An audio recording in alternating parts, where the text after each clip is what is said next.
seguimos conociendo qué es lo que ellos conocen sobre nosotros. Y en este caso vamos a hablar de la disonancia cognitiva, que es un término que aplica la psicología y la psicología social también.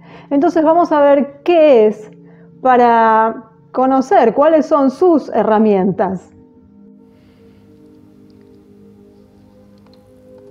La disonancia cognitiva, bueno, ¿qué es? Por supuesto que esto se estudia en psicología y se aplica a numerosos campos y se la estudia desde varios aspectos, la psicología social, bueno, problemas de personalidad, un montón de cosas, pero lo que a nosotros nos interesa es cómo se utiliza en el área, digamos, de lo que se llama teoría de la conspiración, es decir, en realidad, cuando se enfrentan la realidad con lo que nos muestran como realidad.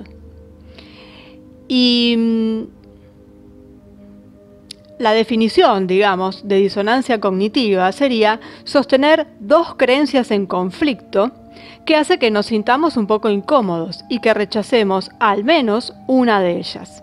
Y eso es lo que pasa normalmente cuando nosotros tenemos una estructura mental y tenemos ciertas ideas dadas por la escuela, el entorno, la tele sobre todo. Es decir, toda la información que fuimos recibiendo construyeron en nuestras mentes un programa. Y cuando de golpe, por X causa, nos damos cuenta de que eso no está del todo de acuerdo con una realidad que empezamos a ver o que empezamos a notar que hay cosas raras y nos empezamos a preguntar y a averiguar y entonces empiezan a surgir un montón de posibilidades que chocan con lo que nosotros teníamos como creencia o como certidumbre incluso. Y van de lleno contra eso. Pero sabemos que pueden tener algo de razón. Entonces son esas dos creencias que entran en conflicto dentro nuestro. La que teníamos programada de entrada y con la que nos encontramos por nuestros propios modos después de analizar, de buscar, de las dudas que nos pueden surgir. Entonces esas dos coexisten, al menos por un tiempo, y hacen que realmente uno esté incómodo, porque no pueden coexistir, porque una es contraria a la otra. Entonces, ¿qué pasa? El tema es, claro, hay que rechazar una de las dos. Y ahí es donde cada cual va a rechazar la que más le moleste, en realidad. Y eso sucede cuando, por ejemplo, alguien está muy programado.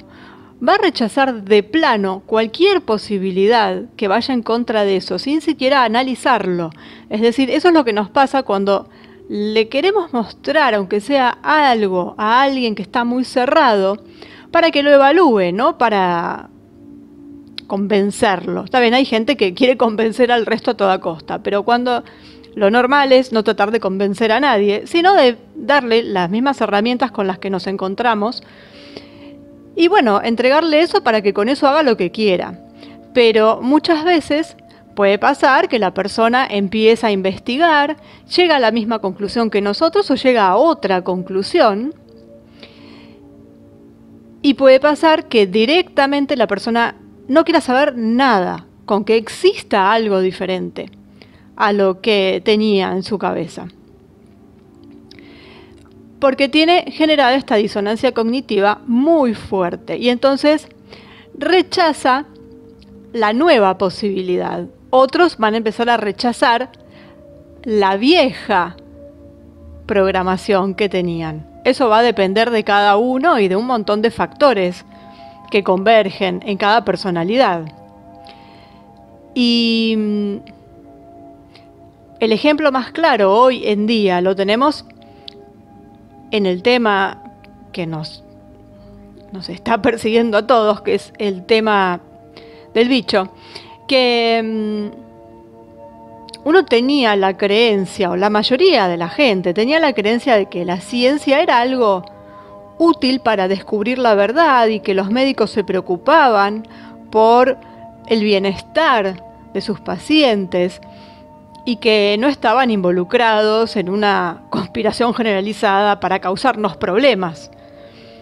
Y después uno encuentra la evidencia, como sea, a través del modo que sea, encuentra la evidencia a favor de que la idea de que hay ciertas cosas, ciertas prácticas que causan daño y que entonces ponen en jaque este primer pensamiento que teníamos.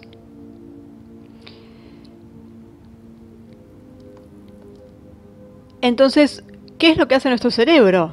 Se esfuerza por lograr una coherencia interna, excepto cuando de entrada se rechaza. Ahí directamente se rechaza de plano y ya no hay conflicto. Pero cuando queda la duda, al menos, el cerebro quiere que la cosa sea coherente.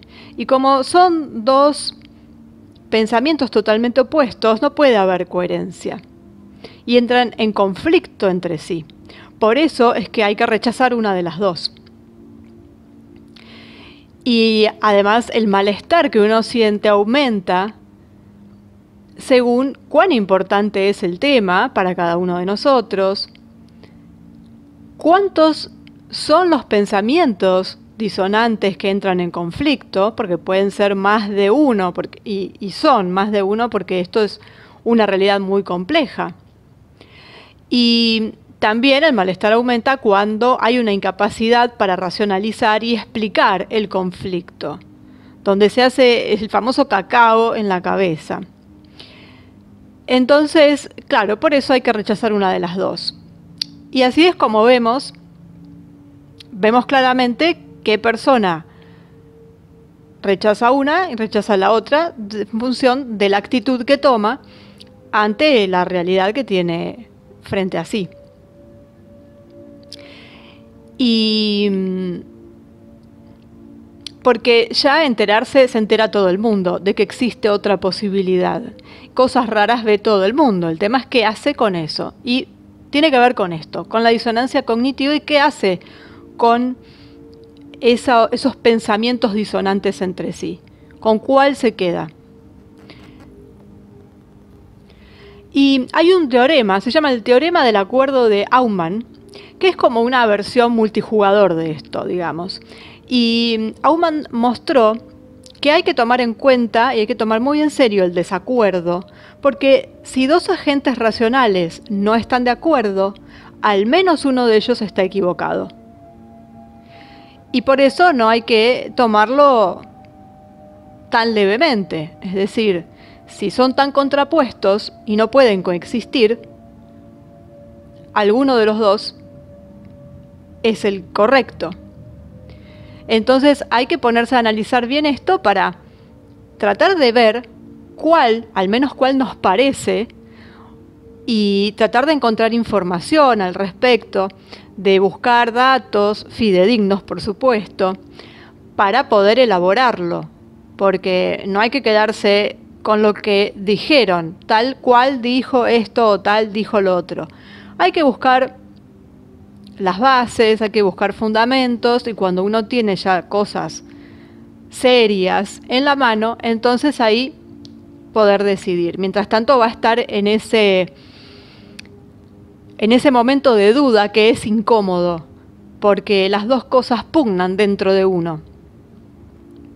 Normalmente se da el caso en donde, algunos directamente rechazan una de las es decir, la posibilidad nueva, y otros directamente hacen un clic y se dan vuelta y lo que tenían como programación lo eliminan. Es lo más difícil, porque son muchos años, más toda la información genética que tenemos, además, es muy difícil que esto que se produzca tan rápido o en tanta cantidad de gente como lo otro. Es mucho más normal rechazar algo absolutamente nuevo, o que no entendemos de qué nos están hablando, cosas muy complicadas o cosas que nos parecen muy locas. y hacer el trabajo de buscar, porque hay mucha desinformación, como vimos, entonces ya si uno de entrada se encuentra con esa desinformación, claro, va a rechazar de plano porque va a decir, no, pero esto no tiene fundamento, y va a tener razón en función de esas informaciones que encuentra, que son falsas noticias. Pero el trabajo que hay que hacer es bastante arduo y es desechar eso y buscar y buscar y buscar hasta que no nos quede ninguna duda hacia un lado o hacia el otro de cuál es la opción con la que nos vamos a quedar. Pero bueno, esto era para mencionar el tema de la disonancia cognitiva. ¿Qué significa? ¿Qué produce en nosotros? ¿Por qué hay gente que elige un camino y gente que elige otro? Y que es algo que en estos momentos casi podríamos decir que la mayoría de la gente está experimentando este conflicto, porque es tal el avasallamiento de este problema que tenemos, y es global justamente, entonces, y que va llegando siempre un poquito de información, en donde, claro, esto se transforma en algo muy común, que nadie se entera, porque nadie sabe el nombre, ni se pone a preguntar mucho. Simplemente se siente incómodo, hay algo que no le cierra, y bueno, pero tiene un nombre y ha sido estudiado desde los años 50, y tiene que ver con esto. Por eso la importancia de saber que estamos pasando por esa etapa. Algunos estarán comenzando, otros estarán terminando, y otros nunca se enterarán. Pero bueno, esto es algo por lo que pasamos casi día a día, porque además cada vez nos vamos enterando de diferentes cosas que vienen a chocar con algo que teníamos internalizado y que tenemos que analizar entonces qué pasa con eso.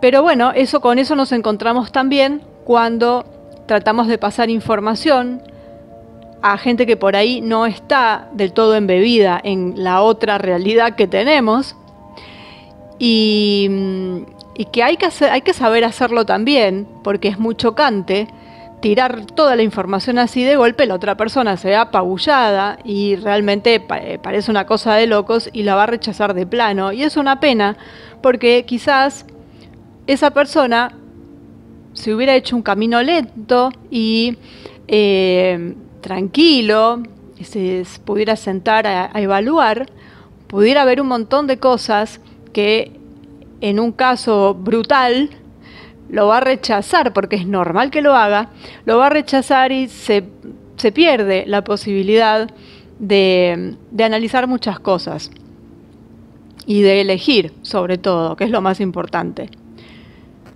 Así que bueno, ahí estamos con la disonancia cognitiva, que tiene que ver también con todo lo que hablamos anteriormente y que es el resultado de todo eso también.